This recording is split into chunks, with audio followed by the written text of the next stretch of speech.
Hey, lovely writers, and welcome to this week's Writerly Wednesday, where we're going to talk about something that is one of the main habits that I ask writers to break. Now, this is especially important if you are moving from doing short form writing, i.e. blog posts, articles, copywriting for clients, anything like that, and then moving to long form. You may have taken some habits that absolutely serve you when doing shorter form things, and I mean anything under sort of 5,000 words, right? And if you are moving to long form, I really want you to listen to the advice today.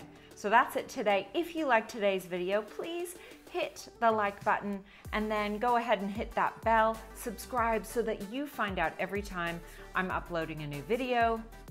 Now let's get started. Should I edit as I go?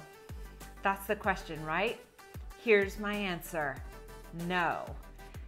Look, you may have tons of success in writing and editing as you go, and if you can do it really quickly, and you're telling me that you can write an entire novel in 3 months or less, editing as you go, fair enough, keep going. But chances are, if you are here on this channel, you're watching this video, that is not the case.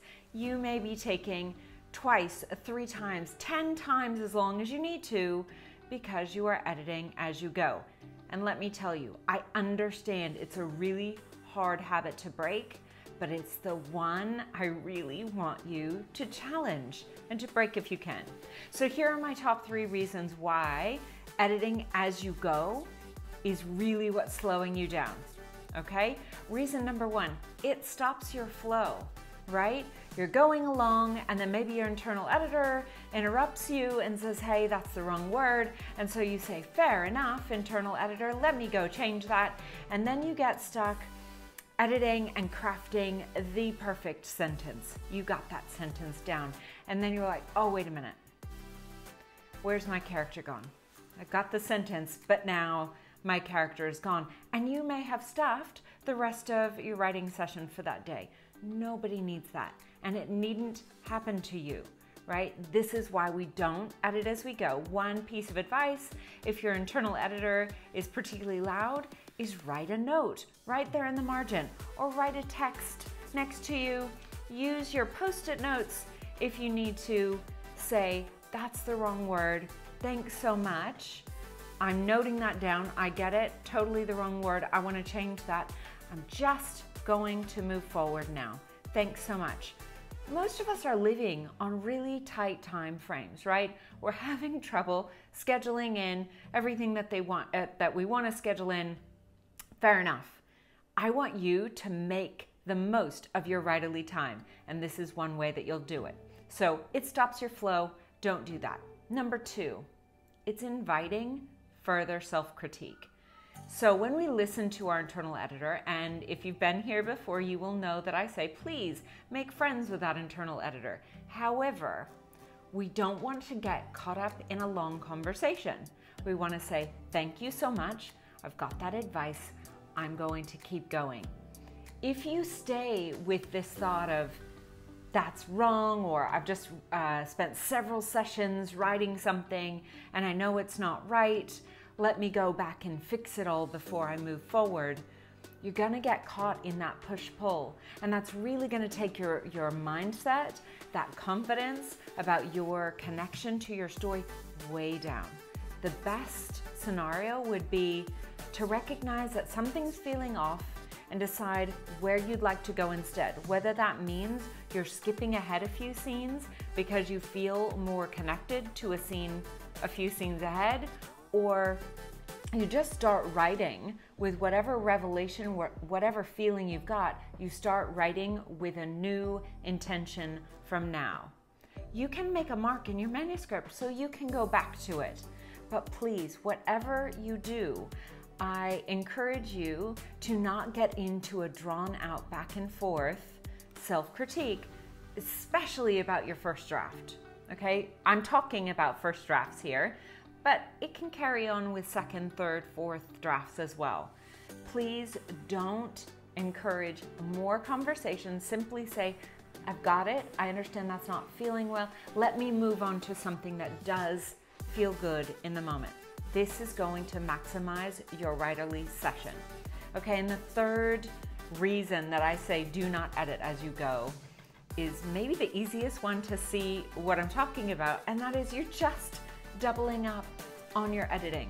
Why? Because nobody escapes editing. You will edit when you finish, and then you'll edit again, and then you'll likely edit again and again and again. I don't know exactly how many times, probably more than anybody would like to admit to themselves, but if you spend all of this time editing a sentence, a paragraph, a chapter before you move forward, you may be editing something that gets cut wholesale. And how painful would that be? I don't want that for you. The goal with a first draft, as I say time and time again, is to finish it as quickly as you can. Only you know what your particular flow, what the river of your creativity, how fast that runs. We're trying to really harness that and get that going as fast as it can, knowing that it will not be perfect. We're not looking for perfect. We're looking for probably mostly done. That's what we're looking for. Getting yourself from start to finish as quickly as you can, with all those other things that I talk about all the time, right? Connection, feeling in alignment, having a good flow between you and your characters, or if you're writing memoir, you and your memories. But it's really about getting yourself from start to finish as quickly as possible so that then it can rest, right? Let's pretend it's bread and it needs to rise and then go back to the drawing board. You need that bread again. That's your edit.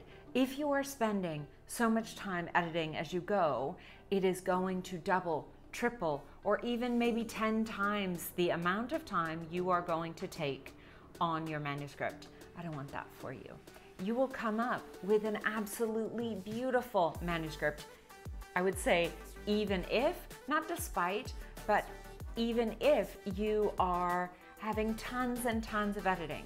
I've got some real true stories that I can share with you both on my page, but absolutely in the Writers Flow group, about writers who have been published, who have gone through this before. They know. And not all of them have perfected their move forward without editing. We can all get caught up in it, right? But the goal is to do this as quickly as you can so that you can make the most of your beautiful creative time without feeling like you've wasted time on something. There are lots of arguments, and I'm going to say you didn't waste time, but I want for you to ride the wave of your creativity with as much confidence, connection, and joy as possible. And this is the way to do it. Should I edit as I go? My answer is no. But I want to hear from you. Have you tried before? How has that worked for you? Did you really struggle and want to go back to the minutia of your manuscript before finishing the whole thing?